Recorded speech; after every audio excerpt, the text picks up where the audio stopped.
Okay, let's continue our discussion. Today, we're going to convert smaller unit to larger unit. So, kabaliktaran naman siya nung kanina.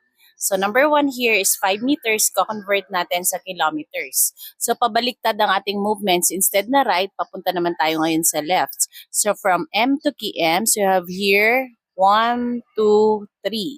So, 3 movements going to the left. So, copy natin si 5. Ayan. Then, paano natin i-move yan? Kasi wala tayong decimal point na nakikita. 'Di ba? Pag nagsulat tayo ng number, naglalagay tayo ng point sa tabi ng 5 or sa tabi ng number. So, balik tayo dun kanina. From M to KM, meron tayong 3 movements going to the left. So, from decimal point, magmo-move tayo ng tatlo. So, 1, 2, 3. So, itong decimal point na nandito, mapupunta na sa dulo. Add tayo 2 zeros. So, magiging sagot natin ay 0.005 kilometers. Nagets po? Okay, let's proceed from number 2, which is 13 centimeter to meters. So, cm to m naman. So, again, from smaller unit to larger unit tayo. So, cm to m. So, we have here 1, 2, dalawang movements po from cm to m. So, copy natin ng 13. Maglalagay tayo ng point after ng 13. Then, meron tayong 2 movements dito, papunta sa left. So, move tayo ng dalawa. So, 1, 2. Yung decimal point na nandito, mapupunta na dito sa unahan. Then, nag-add lang tayo ng 0.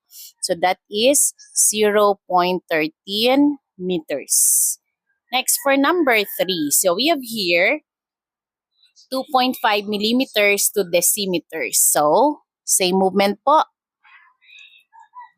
From mm, dalawang move lang yan. 1, 2.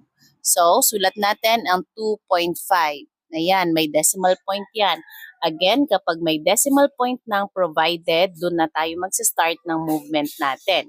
So, from millimeters to decimeter, meron tayong dalawang movements. So, start tayo dito kay decimal point, papunta sa left. 1, 2. So, yung decimal na nandito, mapupunta na dito sa unahan. Then, lalagyan natin ng 0 dito. Then, add 0 din also dito. So, ang sagot natin ay 0.025. Next, for number 4, halimbawa, ang given natin ay 37.25 meters to decameter. Ayan. M to dam. Dito tayo, or DAM.